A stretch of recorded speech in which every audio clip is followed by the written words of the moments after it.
Are you lonesome tonight? Do you miss me tonight?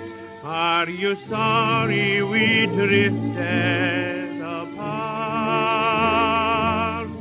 Hi guys. Hi guys.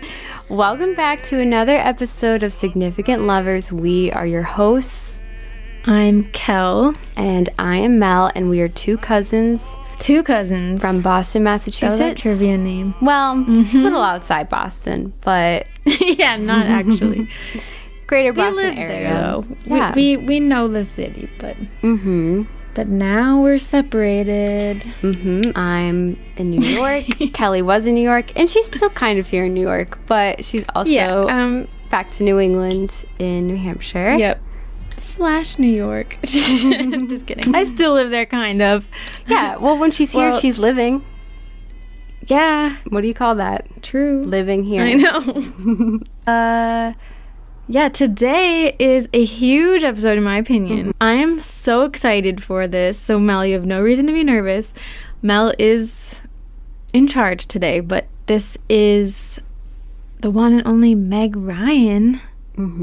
And Dennis Quaid. And I should have let you say it. We love... No, it's okay. We love Meg Ryan because we, like a lot of hopeless romantics, are obsessed with her romantic comedies. Specifically, the two that we bond over so much are When Harry Met Sally and You've Got Mail.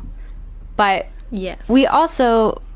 I'll fuck with Sleepless in Seattle. I was like kind of disappointed in it when I first saw it, but equally... It's a top-tier film, I think. Yeah, I should see it again. It grew on me. Have you seen any other movies with her? I don't think so, actually. I've seen Kate and Leopold, but that was so long ago. And you've seen Top Gun. She is the voice of Anastasia, my favorite cartoon of all time. Oh, yeah. I didn't know that. And I own a movie she's in, but I haven't watched it yet. In the Land of Women? Kiss. Oh no, I have seen it in the Land of Women, but that was a long time ago too. And we actually polled our patrons on Patreon.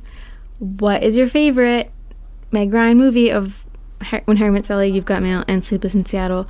Only 2% of people said Sleepless in Seattle. Wow. And Muna said, pretty shocked to see Sleepless in Seattle got no love. ... Also not shocked at the same time. And 56% said When Harry Met Sally, and 28% said You've Got Mail, leaving 16% that said never seen any of them. I'm not surprised that When Harry Met Sally's the most favorite. I think that's what mine would be too. Me too. It's funny because me and my friend May, we went to Seattle recently, and we were talking about all of these movies the whole trip. And she loves Sleepless in Seattle, and my favorite would be When Harry Met Sally. And it was interesting for us both to look at our own love lives and be like, wow, the plot of both of these has influenced our own romantic desires and interests. She's very into the love at first sight concept, whereas I love the friends to lovers trope. And I do think that my love for When Harry Met Sally has probably influenced me very heavily with some people who I have had strong feelings for. So I could see that. Yeah. I could see that. Especially that scene at the end when it's New Year's Eve. I watch that every New Year's Eve, but I've also just watched it and been like, this is gonna happen for me. But it hasn't, but maybe someday. Yeah. I do love at first sight. I gotta admit, I don't know why. I know it's like so simple, but something about it I do love.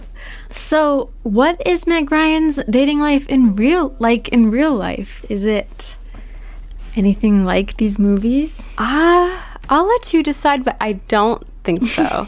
I think Meg Ryan. Here's the thing about these movies is she plays. Honestly, a pretty similar character in a lot of the romantic comedies that she's known for, where she's adorable and quirky and, a sweetheart, maybe a little bit neurotic, and I think stubborn. Yes, stubborn, and people always assume that that's how she is in real life. And so the story that I'm about to tell you, it really comes in contrast with her characters. and that will be a problem. Oh. Yep. Okay. Well, I'm ready. I want to hear it. All right. So the 3 words that I would use to describe them would be idealized, complex, and disconnected. So, no, that last one. Yeah. So here we are with Meg Ryan.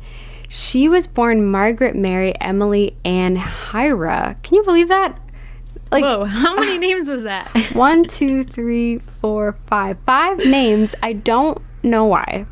Can you say it again? Margaret Mary Emily Ann Hira. I think, wow. I want to say is Ryan in there anywhere? No, and neither is Meg. Okay. But she later, when she joined SAG, she went by Ryan because that is her grandmother's maiden name. And I'm guessing that she was still called Meg. I don't know if Meg is that a nickname for Margaret? I didn't think it was, but I guess it can be. Some people do that kind of stuff, you know? Yeah. So she was born November 19th, 1961 in Fairfield, Connecticut. I guess that would make her a... Is that a Scorpio? Yes, I think so. Yes. Same as me. Mm-hmm. So her mom was Susan Jordan, a former actress and English teacher, and her dad was a math teacher named Harry.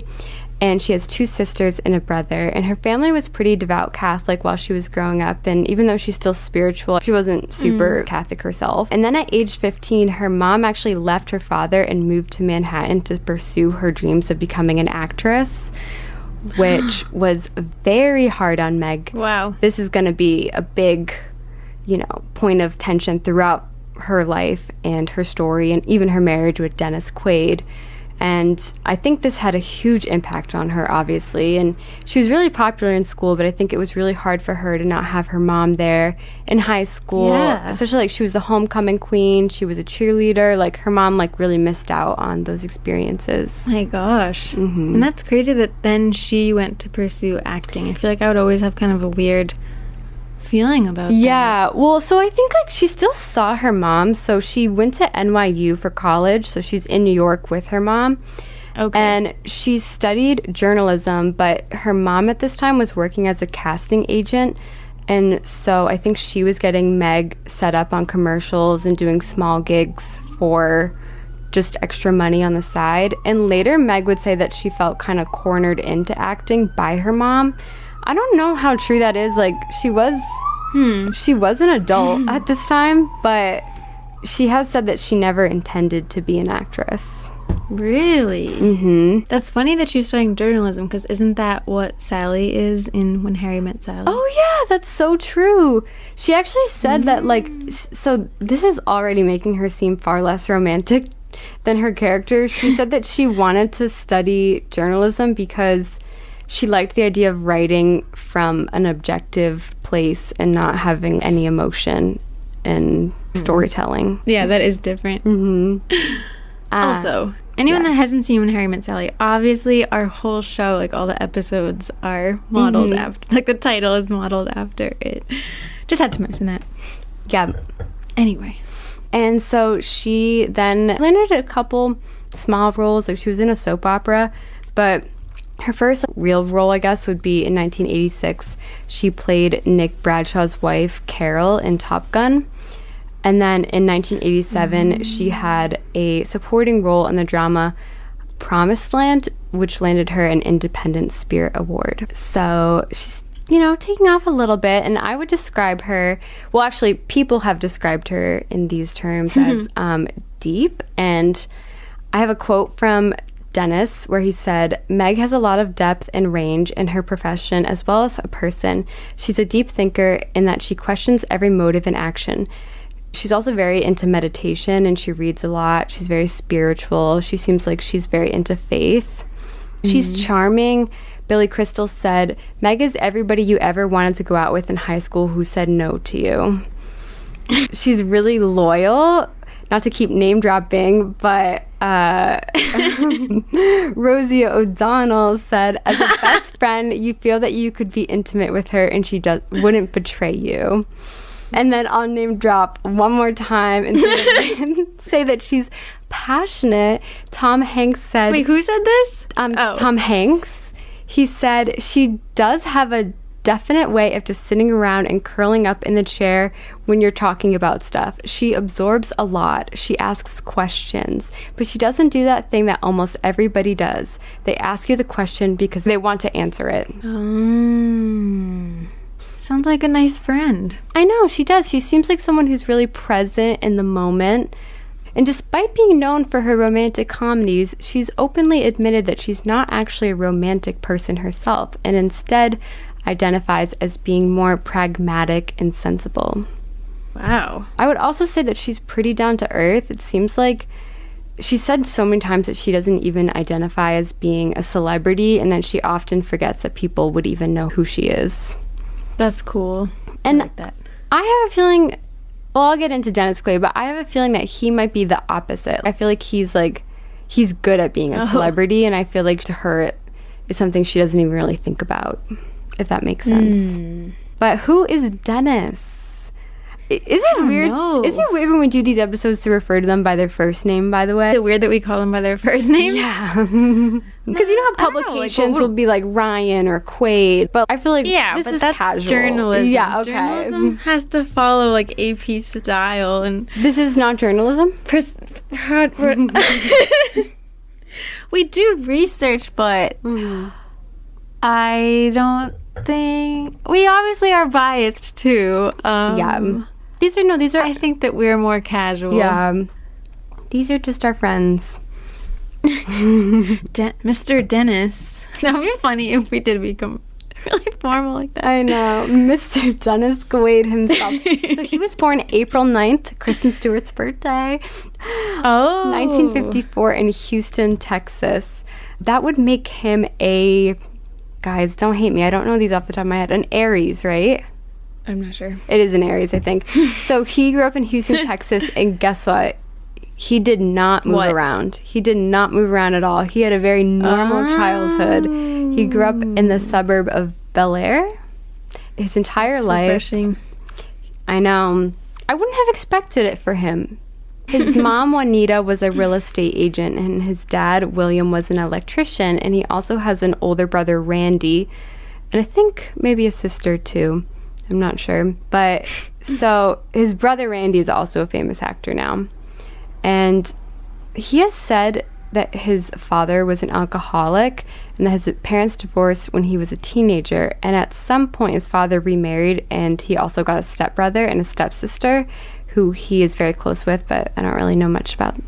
I don't know their names, to be honest with you. That's okay. So yeah, he had a normal childhood, though. He played Little League, he did swimming, he walked to school every day, and he seemed to be friends with all the neighborhood kids. Just a typical childhood. As a teenager, he was very shy and skinny, and he didn't make the football team, and so he then decided to go out for the drama department, mostly because they had an air conditioner in the room. And it's Texas, so it was really hot. So that was, that's funny. A luxury. Yeah. But so he began acting in the school plays, and after high school, he enrolled in the University of Houston to study theater. And then in 1973, during his junior year, he dropped out and moved to Hollywood. And he followed his older brother, Randy, who at this time was now a working actor, doing small roles, but could afford to house Dennis on his couch. Cool. And at first... I think you mean Quaid. Mr. Quaid. Oh, yeah, Mr. Quaid, yes. No, just kidding. At first, Mr. Quaid really struggled to find work, and he thought that he made a big mistake, but... then he was only booking small roles. And then in 1977, he met this actress named PJ Soles, who was his co-star in the film Our Winning Season, and they began to date. And then during that time, he also, unfortunately, was really struggling with an addiction to alcohol and cocaine. And so he booked himself into a 28-day rehab program at St. John's Hospital.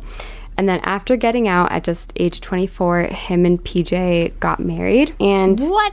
Then in 1975, sorry, I feel like I'm just like speeding through this, but he landed a supporting role in the film Breaking Away, which then got him on the radar of many more producers, especially because the film had been nominated for, actually might have even won the Academy Award for Best Original Screenplay. So it was a small role, but big film. And then from there, he had a lot of steady roles throughout the 80s, but his next big role would be in 1983 in the film The Right Stuff. And after that, he became much more of a celebrity, and his relationship took a back seat. So him and PJ ended up getting divorced in 1983. And then after that... Bye, PJ. I know, sorry. Cute name, though. That's a really cute name. But very cute. So after that, like, he was a big star. Now he's single. He's in his late 20s, early 30s, and he's getting kind of caught up in the Hollywood life. He's, going to an endless string of parties, and he has a lot of celebrity friends. He's doing a lot of drugs. Mr. Quaid! Yeah, and he's getting with a lot of ladies. I think he's a ladies' man. And I would describe him as being really energetic. He does have a lot of hobbies. He's funny. He's charitable. He's always really busy. He's a really good musician. He plays guitar and plays piano as well. Oh my gosh, wait. Did you say Breaking Away? Yeah. Wait. Was the movie? Yeah. I saw that movie a couple months ago for my family's movie club. Did you like it? Yeah, I did. It's a good movie. He was like one of the kids in it. Oh, he's a kid in it? Well, no. I mean, he's like a college kid. Oh, cool. Wait, looking it up now. Wow, he is pretty cute. He is. Damn. He is such a... I don't know. I feel like different ages have such a look to them and who they consider like a babe, and I feel like he is such a 80s babe. No, he really is. He's got like the way his like jaw is. Yeah. I hate to say this is like not politically correct of me, but the way that kind of hot guy looks, I feel like usually doesn't age that well. You know what I mean? Yeah. Well, he looks older. Well, he looks but he's aged pretty good now, but I feel like usually those guys really peak when they're young. Does that make sense? Yeah. I get what you're saying. I feel like because I feel like he looks older than his age. Exactly. And that makes him look really manly and attractive, but then those guys can age just as fast. I'm talking like the captain of the wrestling team look, Yeah. I know what you're saying. Yeah, it might be offensive. I hope people get what we're saying. But Brittany told us to keep in those moments when we're afraid. That's a thought that was like obviously not in my notes. The thoughts that are not in my notes and born in the episode can sometimes be hit or miss, but it's okay. He kind of has like a Tom Cruise look to him too. I can see that. Yeah. He is really sexy. Yeah. He's got like a bravado to him, It's interesting that both, I don't know, it seems like he wasn't actually like a popular guy in high school, but that's kind of what he seems like when he's older. Yeah. You know what I mean? So true. Even though that's not a thing when you're an adult, but I feel like that's kind of his image once he's in Hollywood, that he's like a cool guy. But sometimes I almost feel like then, because he wasn't like a popular guy in high school, he's compensating for that once he becomes a Hollywood star. Then he can't stop himself from hanging out with all the cool people and like partying a lot. Yeah. But he also is very spiritual as well, just like Meg, and that will come up later. Oh, okay. So it's 1984, and Dennis has moved to New York City after living in Hollywood, and he's there to perform in the off-Broadway show True's West with his brother Randy. And while there... That's nice. I know, cute. And while there, he spots Meg from a distance. And he would later say, "We lived about a block from each other on the Upper West Side, but we didn't know each other. One Sunday morning, I was walking downtown to do a matinee when I see Meg in a blue sweater walking up the street swinging her arms. There was nothing about her that I couldn't forget." Oh, swinging her arms. I know. That's so cute. So romantic. And around this time, a friend apparently had dragged... They always say this, a friend dragged me to his movie. Like, what? Why didn't you want to go? It's so true. They always say that. They always say, like, I didn't even want to go, but a friend made me. Okay.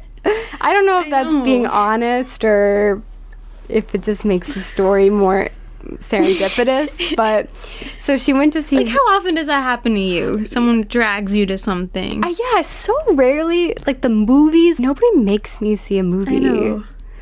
I usually also don't tell people if I don't actually want to go. Also, she's an actress. No, but I do feel like that's something people say in interviews all the time. Yeah.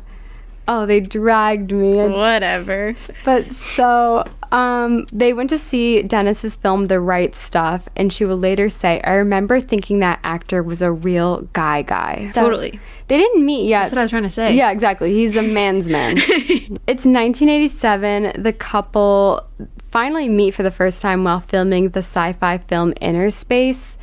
But at this time, they were both in relationships with other people. Meg wasn't that famous yet. Like, she was still known for her small role in Top Gun, and she was dating the actor Anthony Edwards, who she co-starred in that movie with, Top Gun. And then Dennis was dating an actress named Leah Thompson at the time. And later, Dennis would say, we were both involved with people at the time, so nothing was going to happen. And Meg would say he was miniaturized in the pod most of the movie, so there was not much interaction. I haven't seen the film, but it sounds like his character shrinks down and is like isolated. So, but then in 1995, she would tell Vanity Fair, I remember the first time I saw his abs. We were making Inner Space, and he had to do a scene in which he didn't have on any clothes. He was in a trailer getting body makeup on. All of us were there staring at his abs and going, is there a sound those things make? I don't know what that means. I've never thought that, but... Wait, can you say that again? Okay, she says, all of us were there staring at his abs and going, is there a sound those things make? Oh, like, okay. Those abs are so hot, like, do they make a noise? I don't know. I feel like that doesn't... Like, you can clench them. Yeah. Makes a sound. I wonder.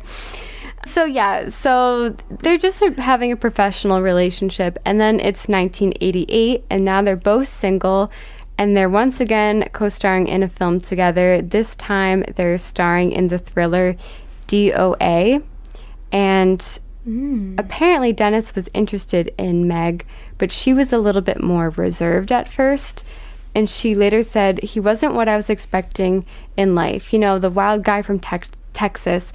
I kept thinking to myself, no, not him, please not him. So I don't think he was really her type, is what she's trying to say. But then on one hot summer night while filming, Dennis put his arm around Meg in a crowded bar. And he told Entertainment Weekly, it was like a thunderbolt. Both of us felt, this is it. We're going to be together. Wow. Cool. I like that we know that. I know. You don't always get those little details. I know. You really don't. Those are hard to come by.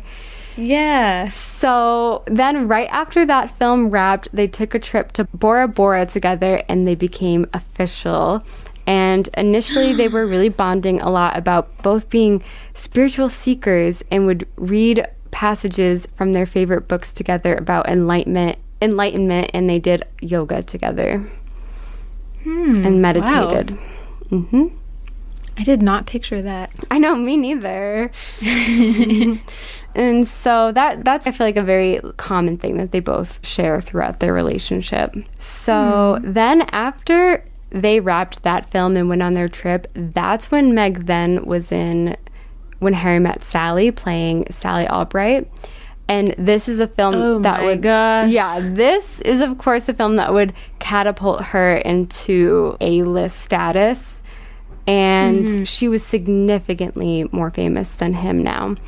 And in 2018, Dennis gave an interview with Megyn Kelly, and he said that he struggled to cope with Meg's rising fame. He said, when we met, I was the big deal. And then my career came to a halt. We'd go out on the streets of New York and it would be like, Meg, Meg. And I have to admit, I actually did feel like I disappeared.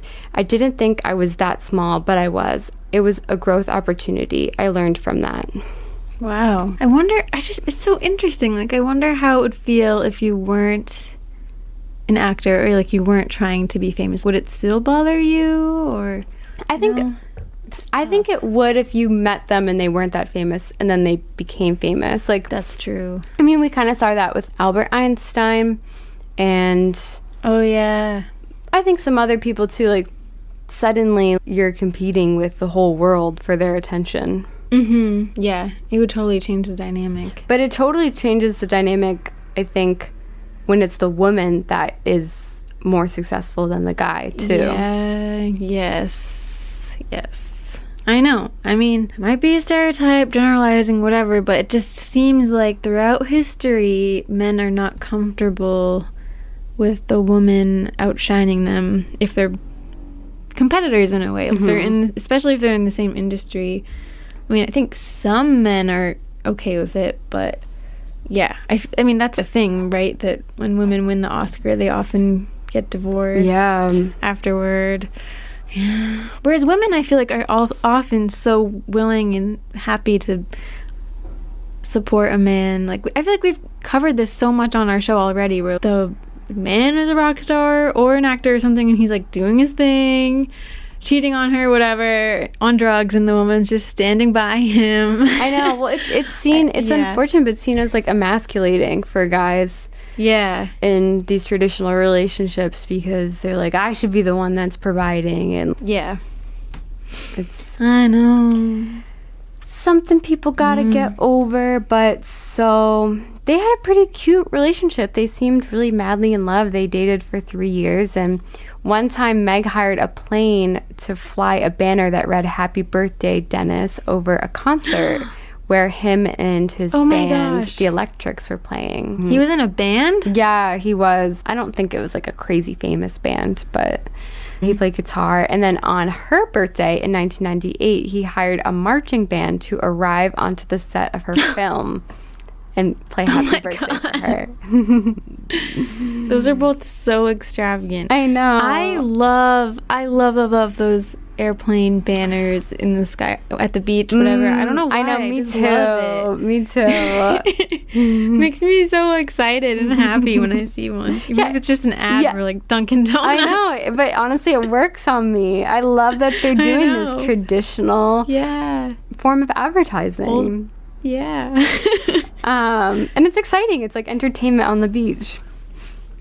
That's really romantic. Both of those are really cool. Wow. But unfortunately, Dennis was still very much struggling with his addiction, and he was going on a lot of benders.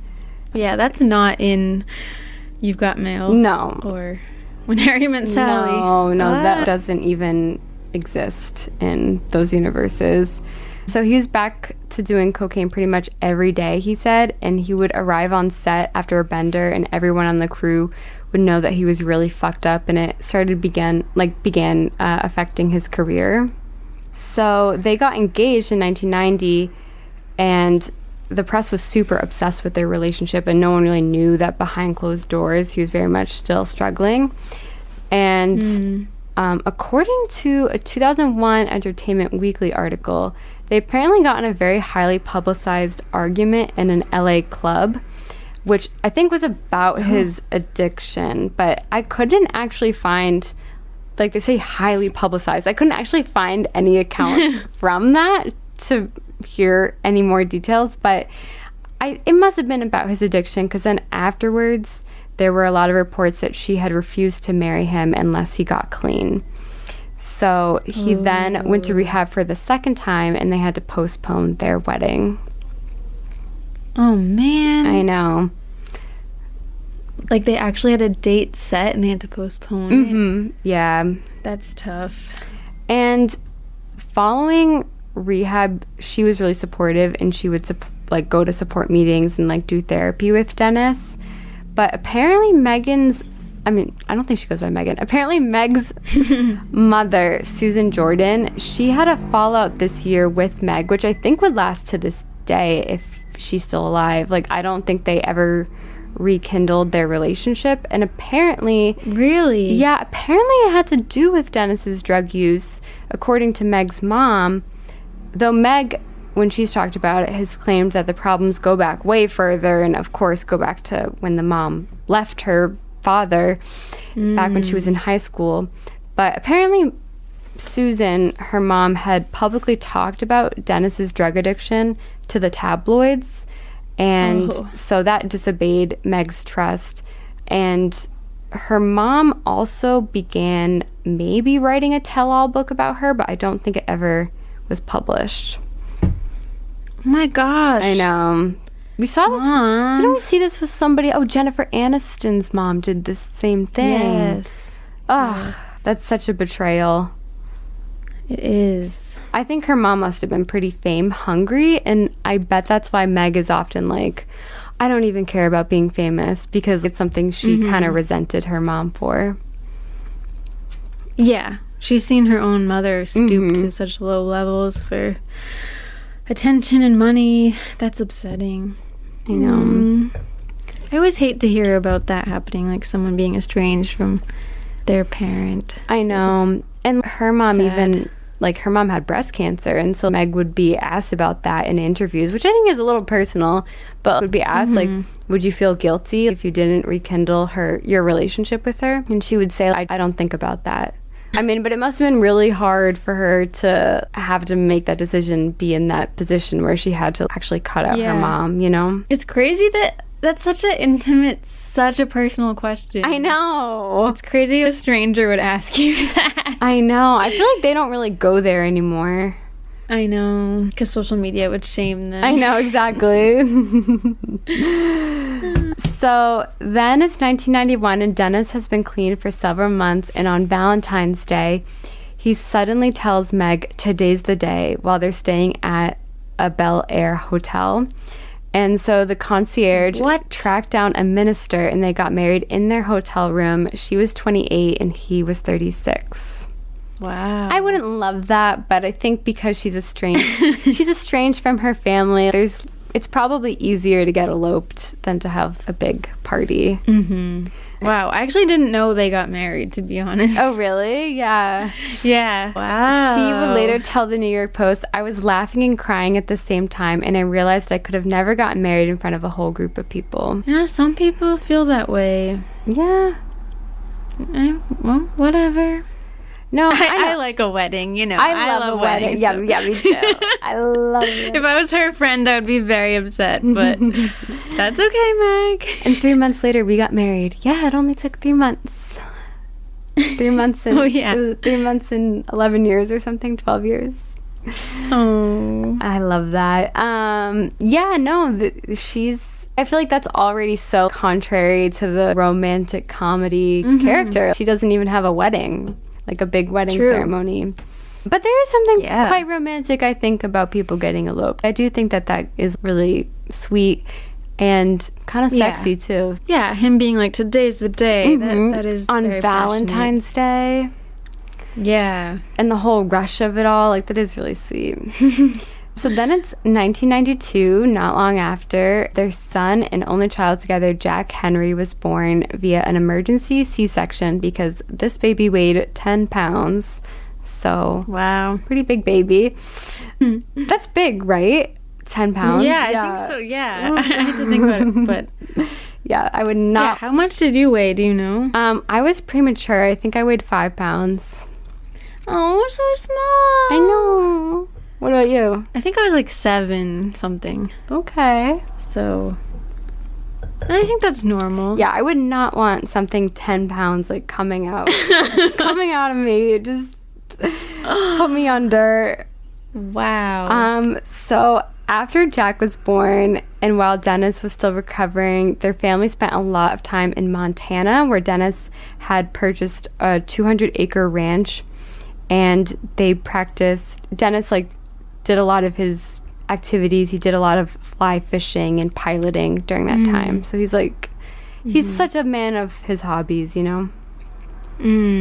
They also That's cool. Yeah, they also bought a 1917 bungalow in Santa Monica.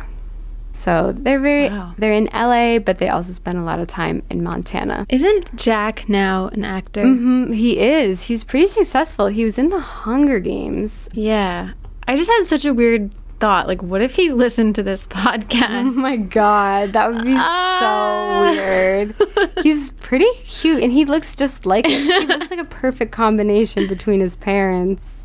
He does. I know that that's such a obvious thing to say because he literally is, but some people not as much. You don't see it. Oh yeah, I look nothing like my dad whatsoever. Cute. He was in the Hunger Games. Oppenheimer, that's a big one. That is a big one. Good for you. Yeah, Jack. So yeah, so Anyway. then after a lot of back-to-back film projects, Meg decided to take a step back and just focus on being a wife and a mother for a short while. And she was profiled in Vanity Fair, and Dennis talks a lot about those early years when he was struggling with his addiction. And he said, "She stayed there and stuck it out with me. It was a big test of life on me and on her and on the relationship. But we really loved each other enough to hang in there. We've been together for about 8 years, and people go through all different stages. People change, and we've been able to change along with each other." Then he laughs and says, I can't speak for her. I know for myself, I ain't letting go." Oh, Which is sweet. it is. Meanwhile, Meg in the same interview says, "Every day I'm surprised that Dennis and I are still together. But Dennis and I both come into this bringing something new to the party. Neither of us is the kind of person that thinks the other person is going to make us feel one way or the other. We're very intact, separately, so that when we come together, it's about something else." Didn't Suki Waterhouse just recently said the same thing? Like, I'm so surprised that I'm still, like, happy with the same person. I don't know if I would love that. I guess not. I know. I mean, I guess it's realistic, you know? I guess so. But yeah, I think I would not like to hear my spouse say that. Who would have thought I'd be happy with Mel for 5 years? That's crazy. I know. I didn't see that happening. Then why? But every day we bring something. Like, what if I don't bring something one day? I know. What do you bring? That's a lot of pressure. Yeah.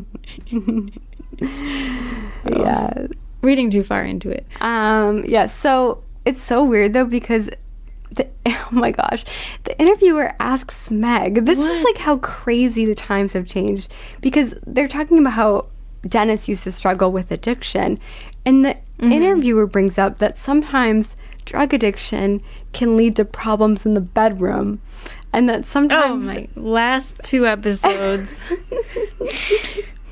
Literally. Why has this been a theme?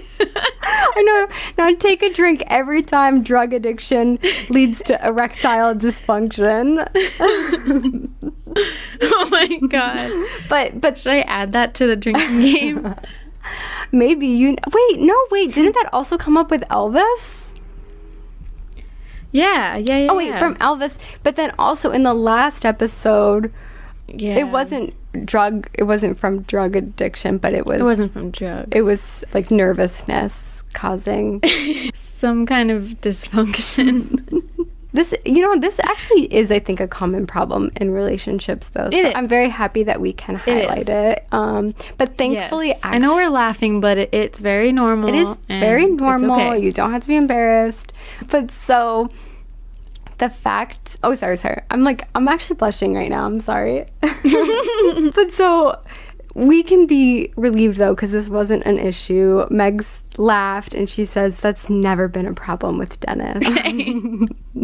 I can't believe someone asked that. I know. See, what the hell? They don't go there these days. It's a little disappointing. Like nowadays, it would turn on the interviewer and be like, "How dare you?"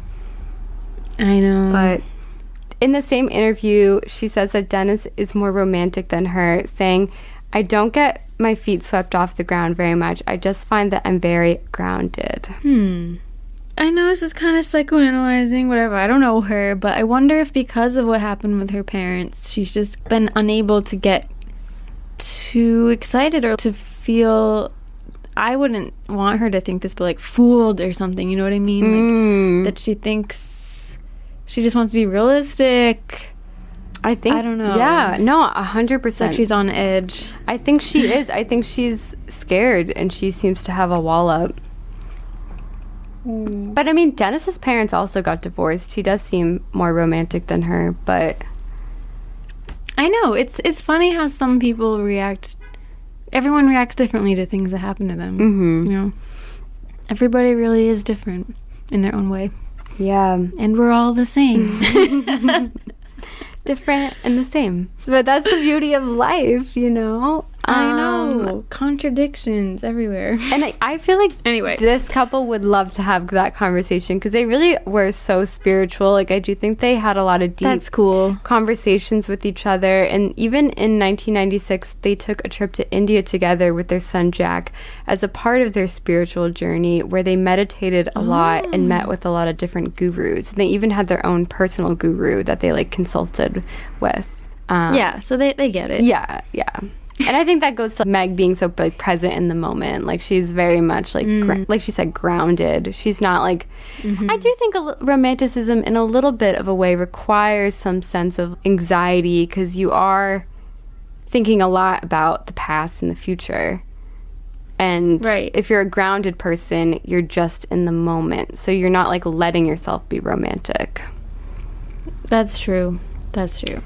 Highly romantic people are way too caught up in the past and the future. Yeah. And I would say that's myself, so. Me too. And it can be a problem. Yeah. It doesn't, I don't think it necessarily makes me a more peaceful person. No. But it's fun. It is fun. And also, I can't control it. So, I mean, maybe I can a little bit, but that's just my nature. Right. So then it's 1999. Once again, Meg is profiled in Vanity Fair. And in the article, she makes it sound like they purposely don't appear together in public that much as a conscious choice to fly under the radar. And she reveals that they don't have a full-time nanny for their son, and they share parenting responsibilities evenly, including driving him to school every day, and that they have a very strict rule that one parent is always home while the other one is working, which is very normal. Nice. Yeah. This article talks about how while Dennis is a successful actor, Meg is considered the star, and they point out that many Hollywood marriages would tend to crumble with that role reversal. And she says, nothing about us has ever been based on ideas about each other's careers. I've never once read a sentence about me. I don't read reviews. I don't read articles. I don't have any awareness of what my public persona is. And in the interview, yeah, I know. I like almost don't buy it, but she always says that. She goes, I don't read, like, she's like, I have no idea about anything. Which is good. Like, she obviously must have a lot of self-control. Yeah, seems like it. And in the interview, she says that they're open to working together again, but it doesn't sound like she's that interested in it. She says it would be interesting, but it'd have to be based for a film that has a good message that's for a good cause. And she goes on to say, like, they're not, I don't know. She's like, who would want to even watch that? She's not excited about the idea at all. Interesting. And I thought this was interesting. They asked Carrie Fisher about Dennis and Meg's relationship. I feel like they don't even do this anymore. They don't ask the celebrity friends, like, what do you think? Yeah, what the heck? It just feels so human. Carrie says on Quaid's confidence, he's really grounded, a real guy, and she really respects him. And then Carrie says that Dennis worries when Ryan's stardom might endanger her. One weekend, Meg and I were going to the Renaissance Fair, Fisher recalls. Dennis said, "You can't go, you're too famous." He's not daunted, he just notices and guides her that way. Okay. I feel like some might find that a little controlling, someone telling you can't go to something. But I can also see that being protective. Well, I wonder if he really was like, you can't go, like blocking the door, like literally saying she can't go, or just being like, you can't do that. You're too fancy. You know what I mean? Like, yeah, exactly. you can't, in the same way that you would say, like, you can't go out in the snow wearing that. Like, yeah, that's true. You know, I don't know how he said it. Yeah, that's true. I mean, it seems like Carrie is taking it as a positive thing, so. And then in the article, Meg goes on to say, the whole situation with Dennis is so outrageous and fun. It doesn't make any sense. If I had to write down about us on paper, I would never put us together. But I think that's part of the romance. It's always the unexpected person that turns out to be the ideal. He is the unexpected person in my life. When I first saw him, I went, oh no. He's this huge individual with this really big persona, and that scared me. I imagined I'd be with a Madison Avenue type, or at least an East Coast type, but instead I'm out riding horses and chasing bears. Interesting. Yeah. I wonder if that's an interesting... There's a lot to think about with that. I wonder if that's an interesting question for the audience, like about falling in love with someone who's not your type. Yeah. I mean, that's romantic in itself, like the unlikely pair. I love like an odd couple. I know. In movies. That's, again, one of the best tropes ever. But I also do think being in that relationship, you could, in your head, be like, yeah, wait a second. I thought I was going to be with somebody that was like this. I always imagined myself with, I don't know, a writer in New York. I don't know what she meant by East Coast. Okay, this is my question for you, Kelly, because you definitely have a type. Do you think having a... Oh, Mel. No, but like... I think for you, having a type I feel like some people might think it's limiting, but I honestly... Maybe I do have a type, and like you can tell me, but I think not having a type in a way has been limiting for me, because I'm like, I don't know what I'm looking for. So then the pool is so much larger and there's nothing I'm focusing on. But I feel like having a type can actually be really helpful, because it helps you like break down, okay, this is what I'm attracted to, you know? Does that make sense? Yes, I hope you're not First of all, it's not intentional. Yeah. It's not intentional whatsoever. No. But I do think it could be kind of, because I do think when I was a teenager, I was often daydreaming a lot about who I would date. But I will say, even though I think I have had a type, I do think that their personalities have all been different. So it's interesting. But yeah, I think knowing what kind of person...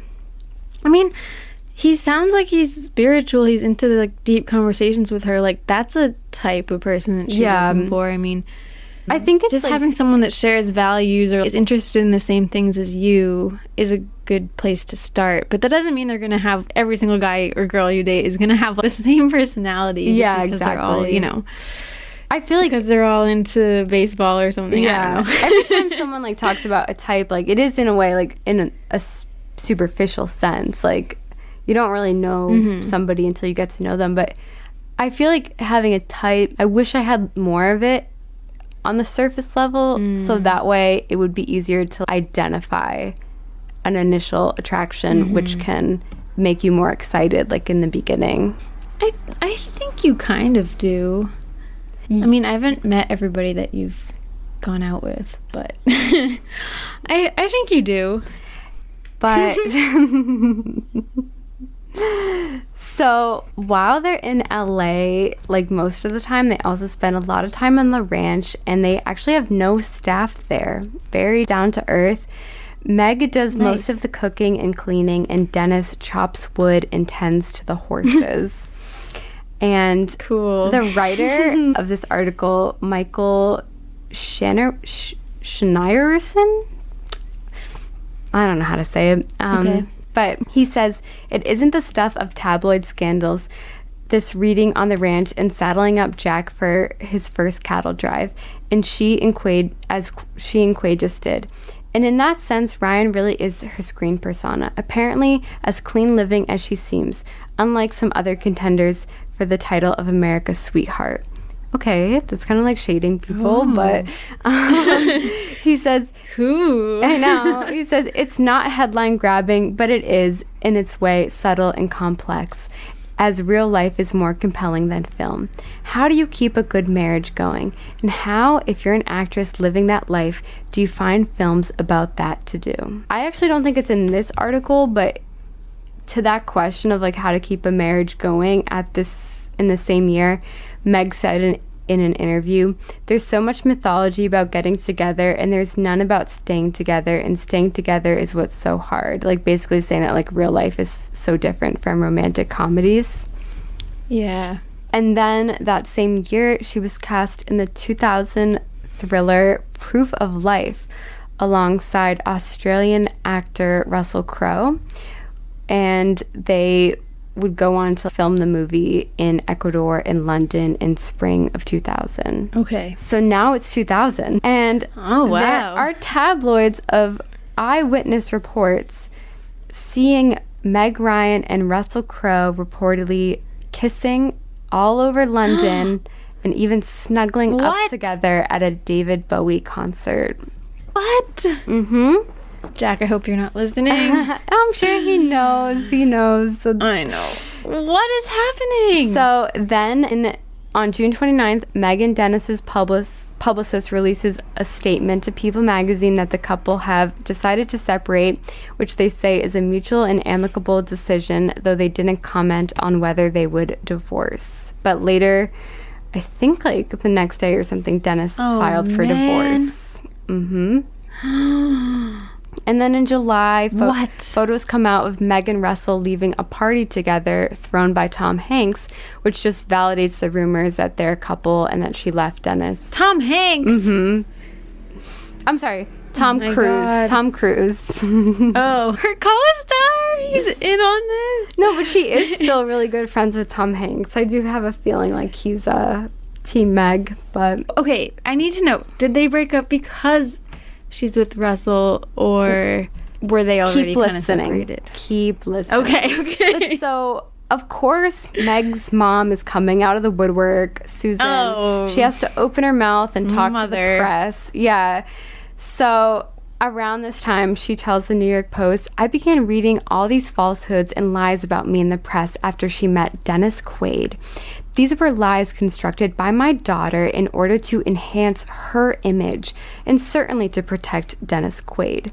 Everyone knows Meg as this wonderful... How does that enhance her image? I know! Like, seriously. I don't think Meg is going out of her way to bash her mom. She's just reacting to things that her mom is saying. Yeah. And Susan goes, everyone knows Meg as this wonderful persona, the saving angel for poor Dennis Quaid. But I think it was a very handy thing for her to do, to present herself as a savior of this troubled soul who was a drug addict. How would it have looked if it came out that I had noticed this first? She had to discredit me to preserve her image. Trust me, I know what it's like to be lonely in a marriage. I don't know Russell Crowe from a hole in the wall, but I see them together in pictures and I can tell there is something there. I wish she finds the love she so desperately wants from him and that she is finally happy. Oh my God. What? I'm a little confused about what her point is. Her point is like, okay, so apparently her falling out with Meg had to do with Dennis Quaid, is what she's saying. And she's saying it's because she told Meg that like Dennis was a drug addict. But yeah, he did struggle with addiction and he got help. So her mom's happy that she's with Russell Crowe now? Yeah, I guess so. I think her mom, it seems like her mom claims that Dennis is what got in the way of her and Meg, but I don't see what Meg did for her to think that. Meg, she was just supporting her boyfriend and then husband. What's so wrong with that? I don't know. I think what happened is her mom openly dished in the tabloids things that she shouldn't have, and then together as a couple, Meg and Dennis had cut her out. But so now Meg's mom seems happy that the marriage had failed, which is... That's not right. I know, it's terrible.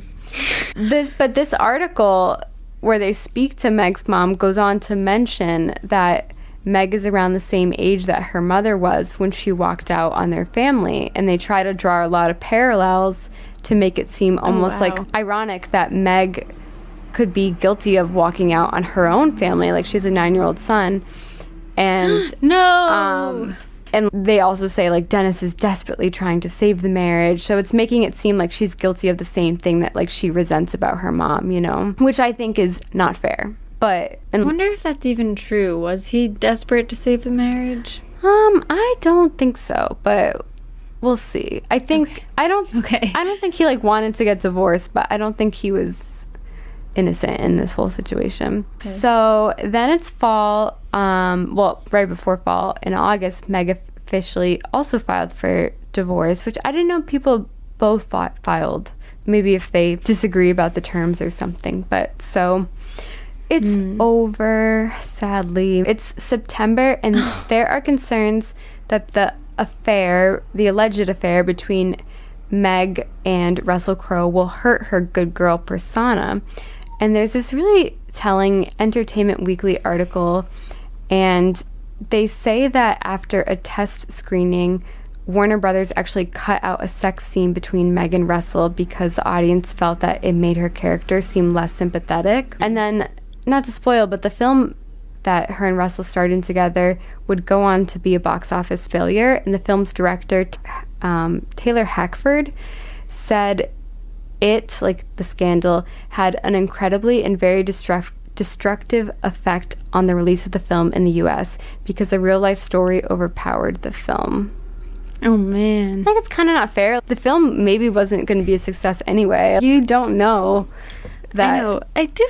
It's interesting. I feel like people would want to see the movie more because of the scandal, right? That's what the Entertainment Weekly article was saying. They were saying, like, people probably didn't even hear about this film, and now they have it on their radar because this is really juicy, and they want to see, do these actors really have chemistry? It's like a car crash. Kind of reminds me of that Don't Worry Darling movie. Oh, yeah. With Olivia Wilde and Harry Styles, that whole thing, Jason Sudeikis. Did you see it? Yeah, I did see it. I did. It worked on me. It wasn't enough to get me. Wasn't enough to get me in the theaters. But yeah, I mean, the thing about it is, though, that Meg had this very romantic, good girl, America's sweetheart persona. So, like, the people who identify with her are not the people who would be captivated by the idea of her having an affair. And they seemed like they had a great marriage, so it's really upsetting to think that, like, she would throw it away. Yeah. For people. What happened? Yeah, so it's October, and the film Living Proof comes out, or it's about to come out, and Meg and Russell, they don't openly talk about their relationship, and they really don't do a lot of press for the film, but they're not shy about displaying their PDA. Like, they're very much a couple. Wow. Photographed by paparazzi a lot. And she does an interview with W Magazine, and she says, "So this is what it feels like to be the Scarlet Woman. Oh, I'm having that experience now." And about the divorce, she says, "My marriage and the dissolution of my marriage, well, the real reasons for it will always be speculation, because I'll never talk about what went down, and neither will Dennis. It dissolved before it became sport for the press. The public and the press tuned in way after."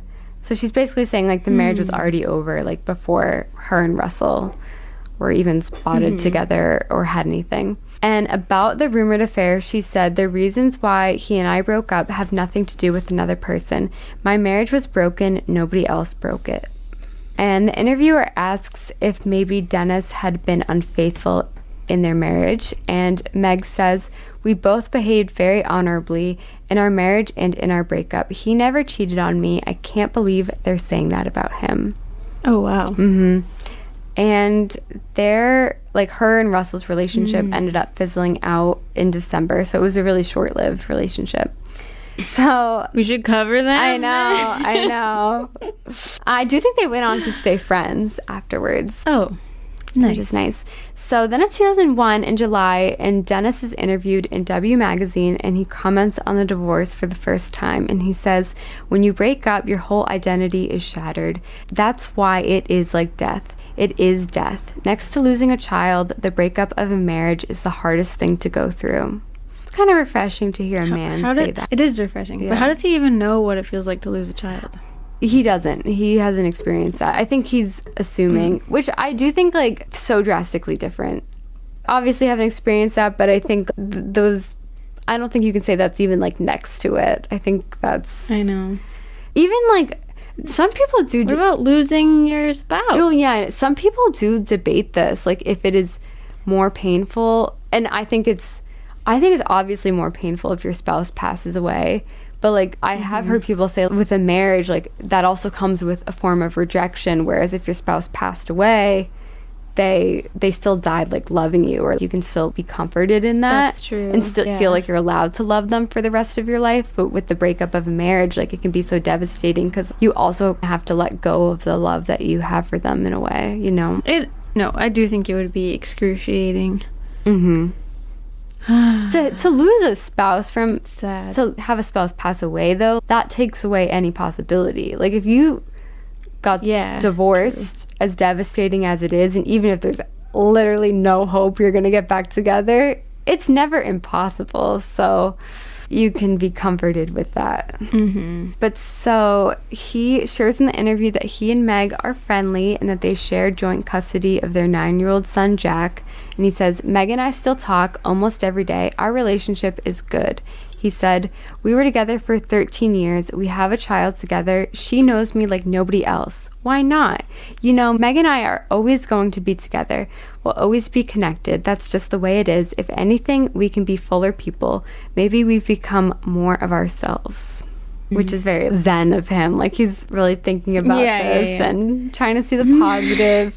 But, you know, he's not wallowing in pity. He's back on the dating scene. He was linked for a while to 2 different women, including Andie MacDowell and then Shanna Mogler. So it seems like he's moving on and dating again.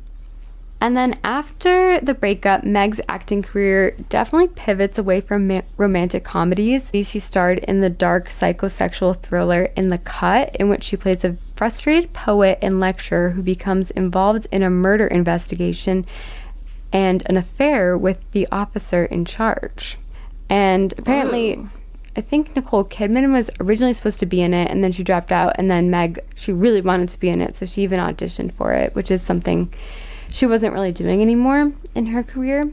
And it's a very different role than audiences were used to seeing her in. And there's also a lot at this time written about her being nude in the film, especially since she's almost or over 40, which, again, really sexist, but people are almost like, people are kind of mad at her. She's so different. Really? Yeah, people don't like her anymore because she's just so different from who they knew her as in these romantic roles. And they're like, now she's in this sexual movie and she had an affair. She's very much getting a lot of flack. But in this article, she denies that she felt any pressure to reinvent herself. The writer says that unlike many actresses at her age, she has no shortage of parts on offer. Instead, she puts her willingness to take such an apparent risk down to what she calls life experiences. She says, I understand that contradictory things exist in one person, she says a little. And the writer of the article, Andrew Anthony, says, the defining life experience of her past 5 years was the end of her 9-year marriage to Quaid in 2000 and her simultaneous affair with Crowe, her co-star in Proof of Life. What kind of internal contradiction that rots is not something upon which she chooses to elucidate. But the radical departure from her on-screen persona was there for everyone to see. Her characters were not the type to leave a husband and a son to travel around the world with an Australian womanizer. And she says, there's this play put on by the zeitgeist and I've got a role. There's this archetype that's been assigned to me, nothing I've constructed, but if you betray the archetype, then you suffer the consequences. I was really able to distinguish between that and me, and what it's given me is a completely great freedom. I really don't care. People can write whatever they want and say whatever they want, and I don't care. Man, it's a bad situation. I know. But then later she would go on to say that she felt like this role in the film In the Cut was what got people to turn on her. I think all of this is like really sexist. It's kind of like what could have happened with Kristen Stewart but didn't. Yeah. But people thought it would. People were so mad. They did. Yeah, they did. What do you mean? Yeah, no, but like in the long run, I don't think it did as much.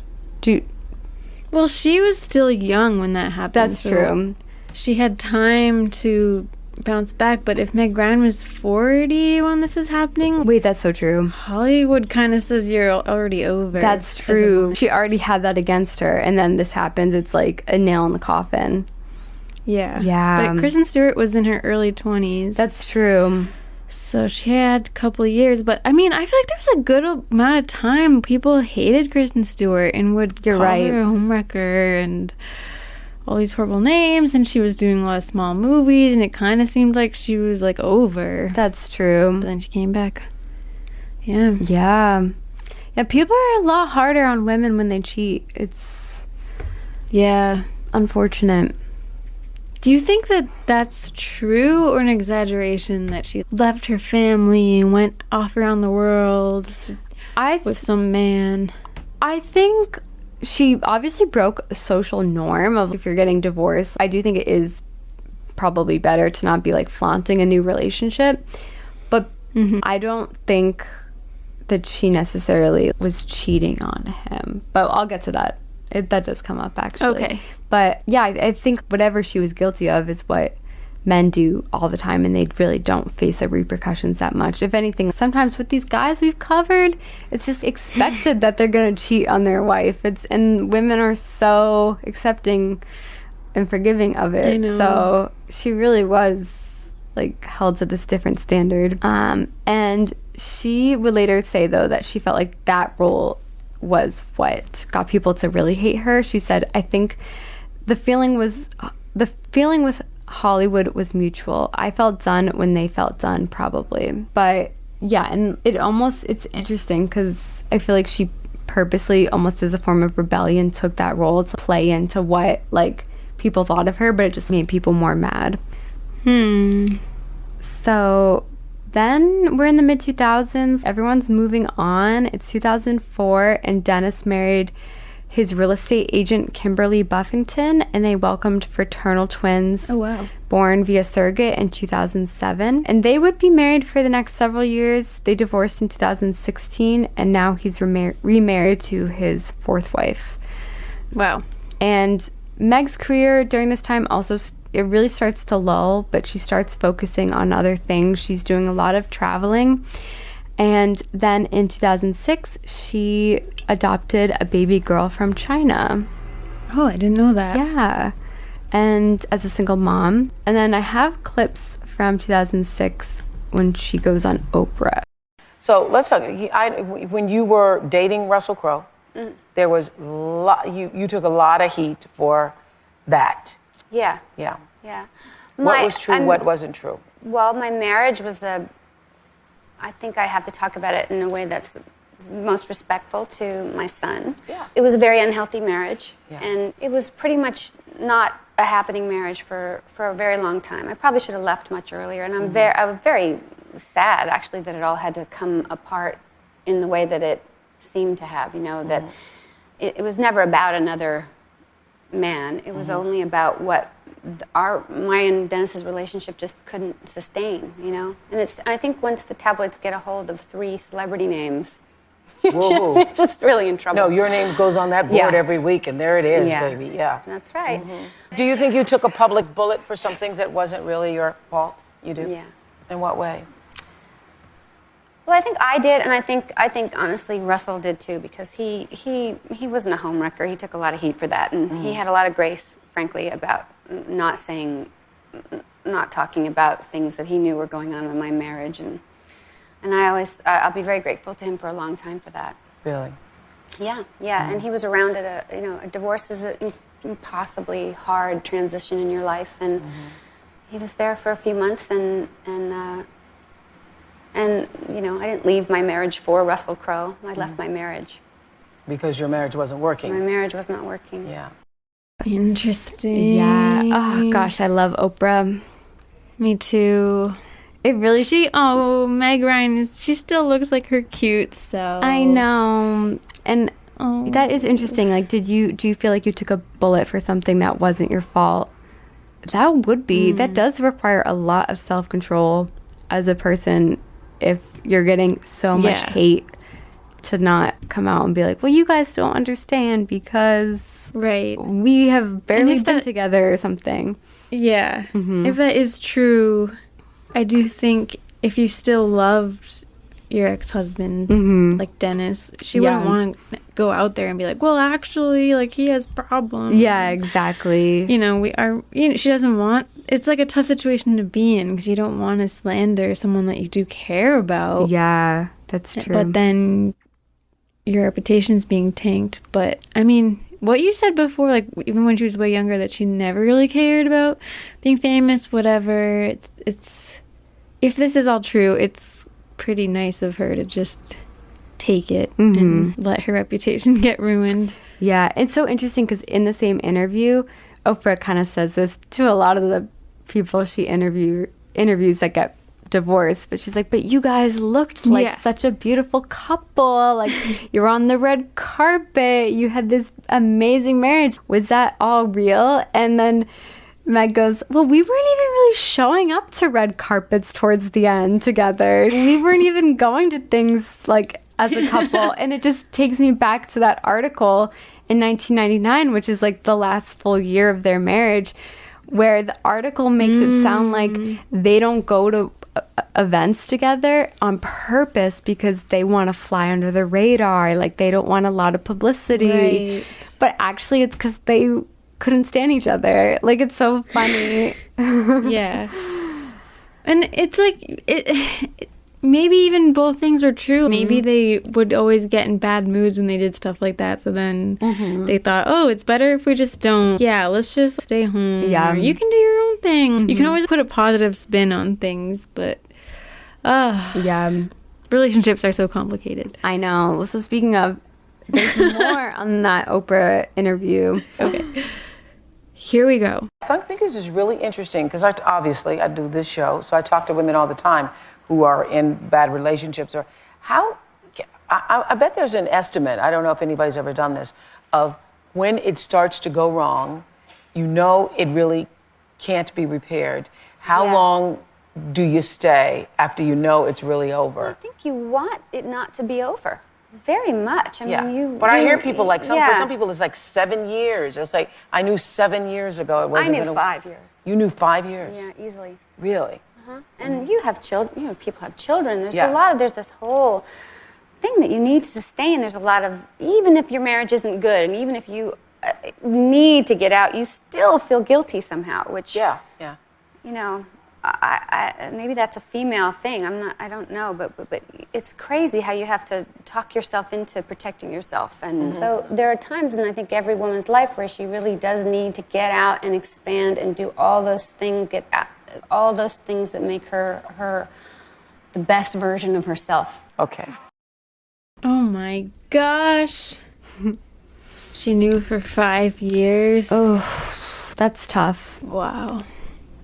I feel like that would be really hard to hear if you were the other person or if you were their child. That would be tough. But that is, I do think, like, to me, their marriage just seems like so many other married couples where they are kind of unhappy and the romance has died. And it's unfortunate. And it's sad. If they were so spiritual, it's like you would think that would be something that they'd be able to be more connected about in a way, but I just think it didn't work.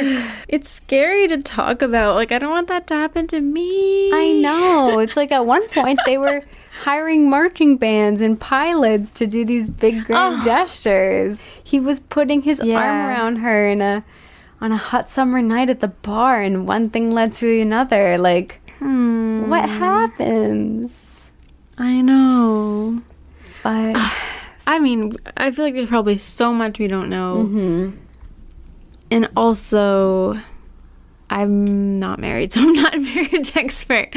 But just what she said about, like, expanding, still growing. I do think when you're in a relationship, it is still important to make sure you're still doing that. Yeah. And it's good to do things on your own, and you don't have to be, like, tethered. It shouldn't feel that way, I don't think. I don't know. I feel like that happens a lot in relationships, but... This is so bad, I feel like, for me to speculate, but I almost wonder if You know how they talked a lot about how they didn't have a staff at their ranch and they did all the chores, and obviously that's good because they were very traditional in that way and down to earth. Yeah. But I almost wonder if they like outsource some of the more mundane things. Do you guys think then a couple would have more time to like, spend with each other to work on the romance? You know what I mean? Like, no. Okay. It seems like the richest people have the most relationship issues sometimes. You're right, actually. I don't think it would make a difference. I agree. You sometimes, I agree. You sometimes think those household chores are the things that are causing all this stress. But you're right. It's like you could have all the free time in the world and still not really be getting along. Yeah. Something to think about. I don't know. Anyways, it's 2008, and Meg does an interview with InStyle, and she opens up more about the divorce. She says, "It was a great story, but what wasn't in the story was the reality of my marriage for 9 years. Dennis was not faithful to me for a long time, and that was very painful. What? I found out more about that once I got divorced." Yeah, isn't that interesting? Because she said before, he never cheated on me. I can't believe people would even say that. And now she's saying years later that he did cheat on her. What? Mm-hmm. I mean, I believe it. Probably. I mean, he was a famous actor. It happens all the time. It literally happens all the time. It's crazy. We're like so shocked the wife cheated. The husbands do usually cheat in a lot of these stories that we cover. He's a big celebrity. Yeah. So, but I think the shocking part is that she had previously, was she protecting him, or like did she just find out later? I wonder how she found out. I don't know.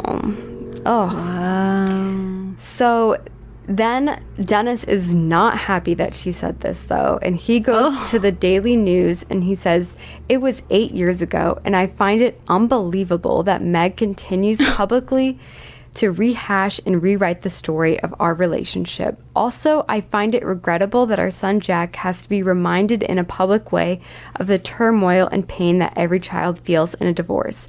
I myself moved on years ago and am fortunate to have a happy, beautiful family." It was 8 years ago. Move on. I hate that's like really belittling. Something I know.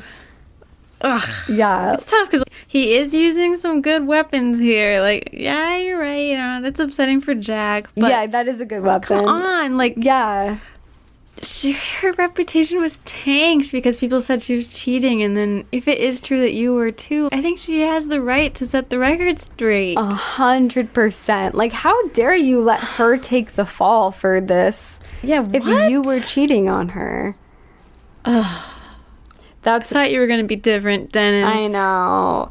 I do. That is a good point about Jack. I can see as a parent being like, why are you bringing this up? But he can't be that obtuse to be like, it's like, I know. This has followed her around for 8 years now. Even him saying it was 8 years ago. Yeah, that's 8 years that her life has been changed since this happened. It makes sense that after all this time, she's going to set the record straight. Right. Oh no. It's crazy when like later on it gets messy. I know. Oh man. I'm sure like that might come hand in hand with maybe like other disagreements that they might have when it comes to parenting. Right. They also live far. It's kind of similar to Marriage Story. Like I think she went to New York. He's spending a lot of time in LA and Montana. I bet there was like strife and arguments. Right. That arise in that situation.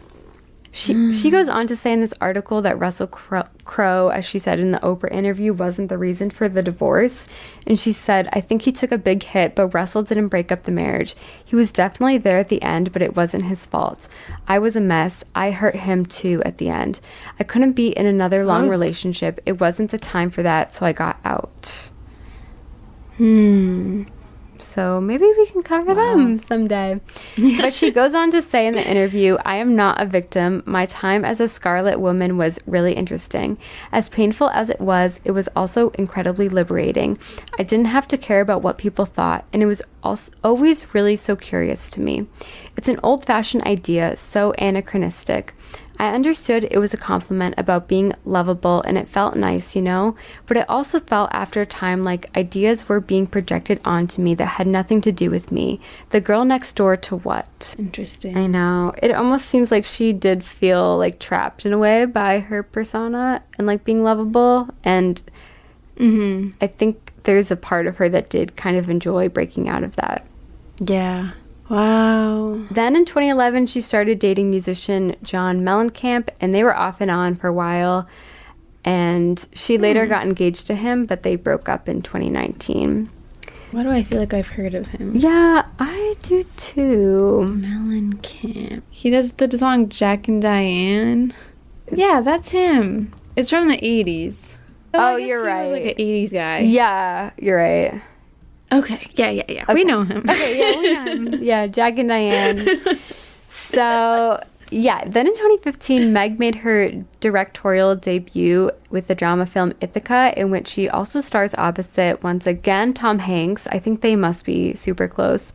And her son, Jack.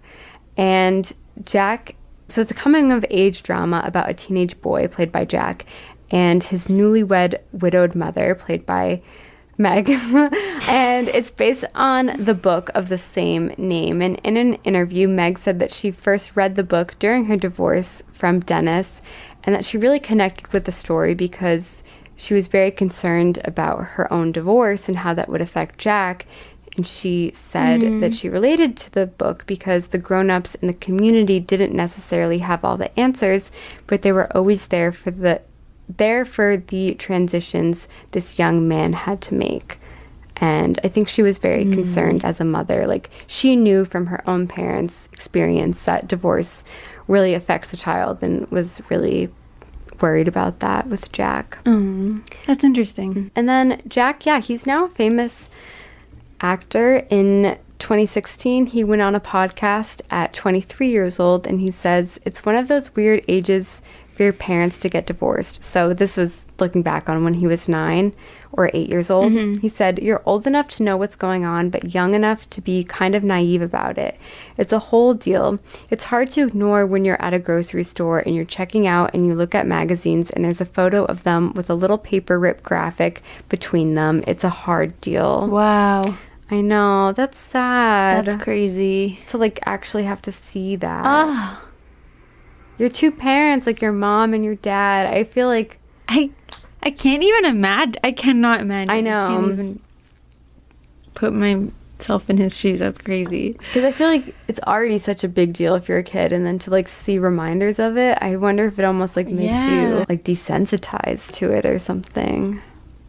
I feel like it would make me so nervous, though. I know. Like whatever my parents are telling me, and then if you see something different written in the magazine, you might be scared. Like, what's the truth? Yeah, you're like, can I even trust my parents? So after the breakup, like I said, Meg's career seemingly never really was the same again. She was in significantly less movies. And then after 2015, she didn't work at all until this past year. Like, Wow. she didn't do any acting at all.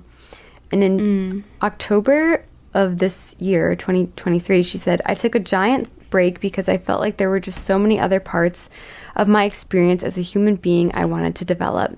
It's nice to think of it as a job and not a lifestyle, and that is a great way of navigating it for me. But she also just like admits that she also turned 40 and there were just like less roles that she was interested in that were available to her. And probably the roles she did get offered, she wasn't interested in. Yeah. And just At this point, she's already Makes sense. achieved a lot of success. I feel like she doesn't really care about like chasing anything else. She's like very much about looking inward than chasing anything outward. I mean, if I had the money, I would love to pursue random things. Yeah. I never think it's that weird when actors stop acting. I know, Wow, yeah. It's a lot of work. If you could just chill, why wouldn't you? Yeah, I'm sure that exactly. she has hobbies. Yeah. Can travel. She still gets money. She's fine. Yeah. Yeah, I don't blame her. It's almost nice. It's like, okay, now I have an excuse. Yeah. But the last thing I have is in 2018, Dennis was on Andy Cohen's show, and Andy asked what his relationship with Meg was like, and he said, we're friendly. Yeah, we are. Obviously, we did a really good job co-parenting because look at the result. And That's nice. I think they are friendly. But yeah, that is when Meg Ryan met Dennis Quaid.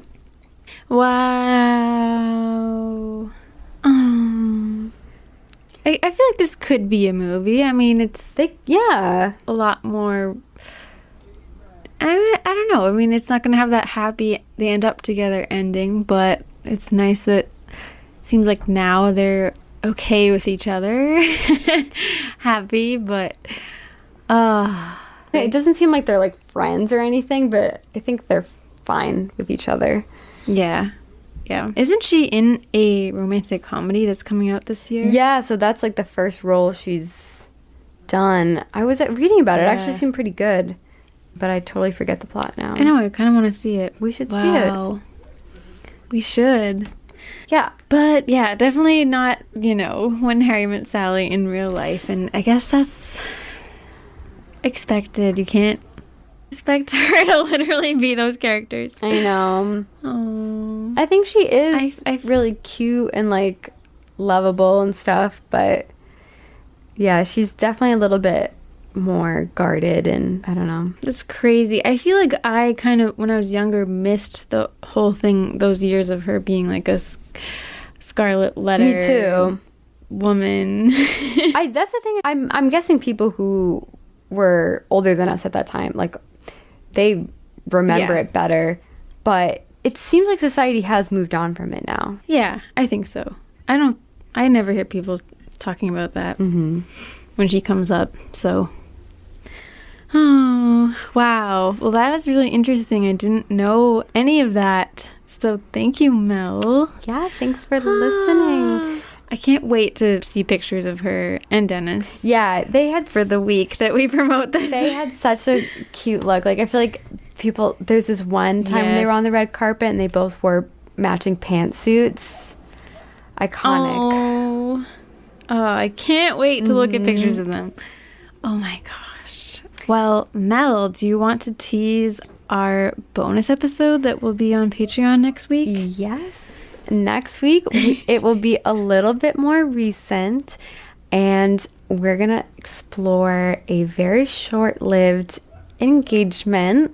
That should be a drink as well. A short engagement. A broken engagement. Broken engagement. Yes. I'll add that to I'm going to add that. Yep.